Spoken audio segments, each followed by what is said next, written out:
Bonjour à tous et bienvenue à l'entretien de France 24. Notre invité aujourd'hui est Bourhane Ghalioun, professeur de sociologie politique à Paris, mais aussi et surtout connu pour être le président du CNS, le Conseil national syrien, la principale plateforme de l'opposition à Bachar al-Assad. Merci beaucoup d'avoir accepté notre invitation.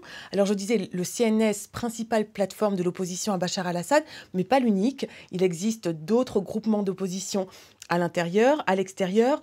Tous sont unis derrière le slogan qui est la fin du régime de Bachar al-Assad. Néanmoins, on a une impression générale quand même de grande division et que finalement ces différents groupements n'arrivent pas à s'unifier. Pourquoi tant de divisions ? C'est exagéré de parler de beaucoup de divisions. Il y a certainement beaucoup de diversité dans l'opposition. Vous savez que le peuple syrien a vécu pendant un demi-siècle sans vie politique, avec une vie politique pratiquement éradiquée. Donc il n'y a pas de culture de travail en commun, de travail politique.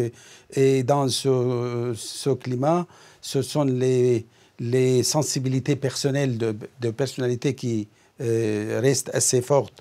Mais néanmoins, il faut dire qu'on a réussi quand même à former, à créer le Conseil national syrien qui regroupe à la fois des forces de l'intérieur, les représentants des jeunes de la révolution, les coordinations et des forces principales de l'opposition organisée. Donc je ne vois pas vraiment en quoi on peut être inquiet là-dessus. Je pense que c'est normal que ce peuple continue à chercher son équilibre politique après un demi-siècle de vide. C'est l'apprentissage de la démocratie. Néanmoins, par exemple, dimanche dernier encore, un groupe d'une vingtaine de membres du CNS a fait sécession parce que, si j'en en croire son porte-parole, donc de ce groupe patriotique syrien, il trouvait que le CNS, le fonctionnement du CNS était vain et surtout, il semble pencher pour une intervention militaire et soutient l'armée syrienne libre. Est-ce que vous pouvez préciser votre position par rapport à une intervention militaire et par rapport à l'armée syrienne libre, justement? D'abord, ces 20 personnes, 19 personnes notamment, ne constituent pas ni un parti ni un bloc. Ce sont des individus. Et leur action montre comment on n'a pas encore assimilé la culture politique démocratique. C'est une façon maladroite de protester un certain point de vue ou d'imposer un point de vue. Mais ce n'est pas une division du tout. Ils ont affirmé qu'ils sont toujours au sein de SNA et qu'ils ne vont pas quitter le... Mais c'est une façon maladroite. Alors, mais ça veut dire que donc au sein du CNS, il y a certains membres qui veulent soutenir une intervention militaire et d'autres pas? Non. Ce n'est pas sur ce point qu'il y a eu cette... C'est des gens qui ont pensé que le Conseil n'agit pas assez rapidement au défi de la répression. Mais en réalité, ils sont nouveaux dans le CNS, mais le CNS a ses structures qui fonctionnent. Nous sommes aujourd'hui, le CNS a créé un bureau militaire pour pouvoir apporter toute l'aide nécessaire à cette armée libre pour qu'elle puisse faire face à la répression du régime. Alors, pour reformuler la question autrement, vous, en tant que président du CNS, du Conseil national syrien, est-ce que vous êtes pour ou contre une intervention militaire étrangère? Ça dépend. En intervention, c'est un terme très vague. Nous sommes pour soutenir l'armée libre, par tous les moyens. Donc vous voulez par exemple leur fournir des armes, par exemple? Absolument. Et leur envoyer des experts internationaux? Nous avons demandé également la création des couloirs humanitaires, comme la France l'a demandé également. Et ça, c'est une forme d'intervention, c'est évident. Donc on ne va pas rejeter toute forme d'intervention. Mais on a demandé aussi des zones sécurisées dans un espace précis au nord-ouest du pays pour permettre aux soldats, aux militaires qui veulent faire défection aussi d'être protégés et de continuer à se battre contre le régime. Et tout cela, oui, il n'y a aucun problème. Mais on n'a pas parlé de l'exemple libyen, c'est tout. Et l'envoi, par exemple, de troupes ou de soldats militaires étrangers, donc non syriens, en Syrie, pour aider, par exemple, à la mise en place de ces corridors humanitaires, vous êtes pour ou contre?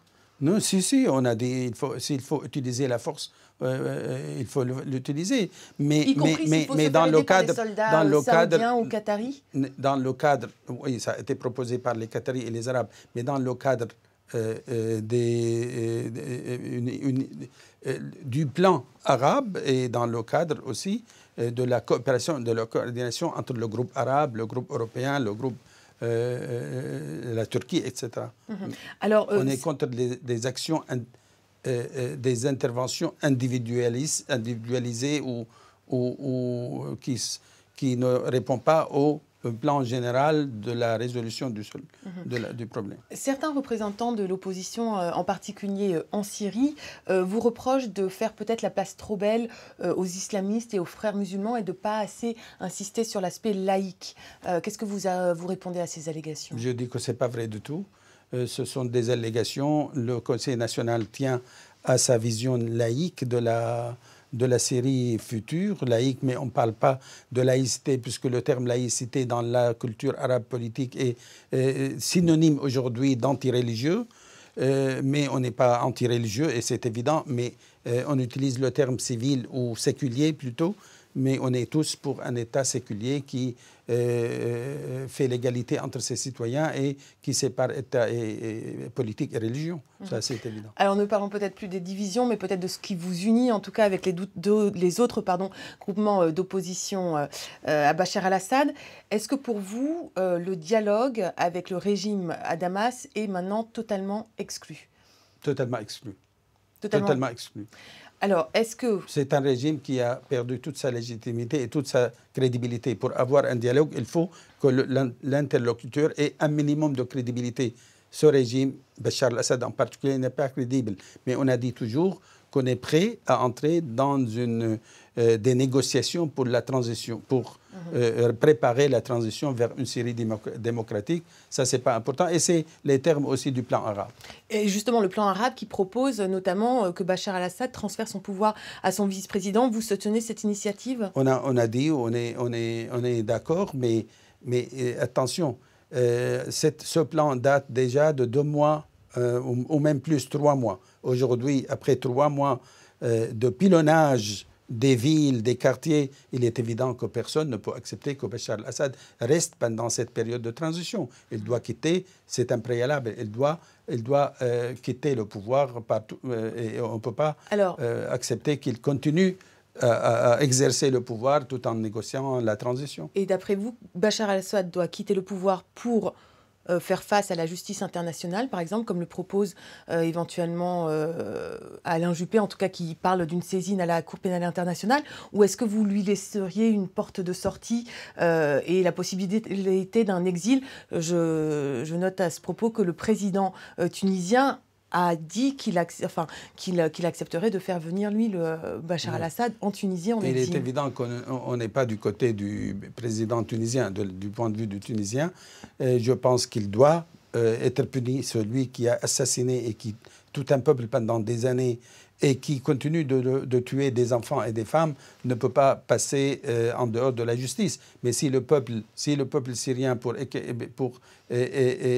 éviter un plus de victimes, accepte qu'il quitte, on va en discuter. Mais nous, en tant que Conseil national, je pense que ce monsieur doit quand même subir...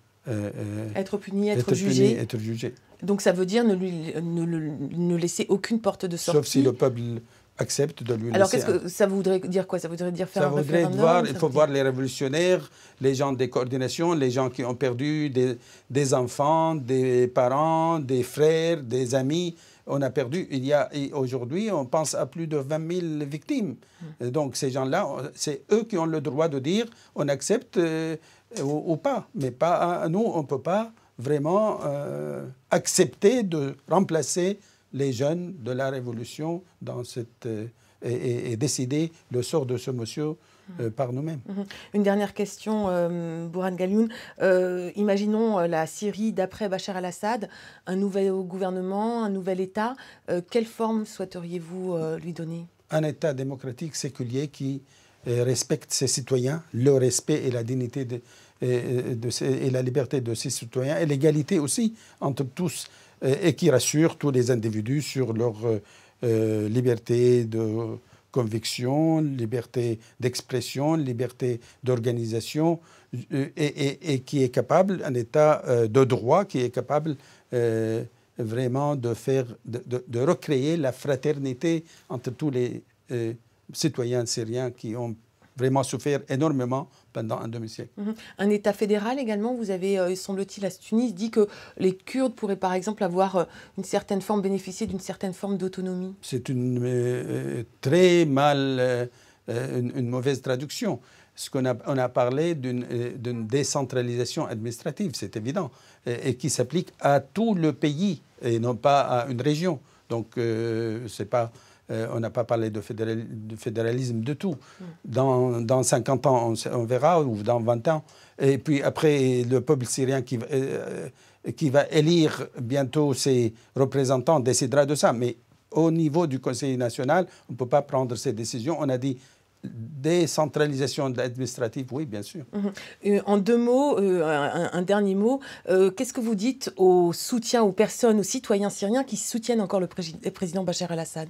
J'ai dit, il est temps de quitter un bateau qui va couler de toute façon et qui n'a aucune chance d'aboutir, et que leur place est déjà réservée dans une Syrie démocratique qui ne sera pas une Syrie de la vengeance ni une Syrie de la discrimination, mais une Syrie qui va récupérer, qui va tout faire pour récupérer tous ses enfants. Je vous remercie beaucoup, Bourhane Galioun. Voilà, c'est la fin de cet entretien. Vous pouvez le retrouver sur notre site internet france24.com en français, en anglais et en arabe.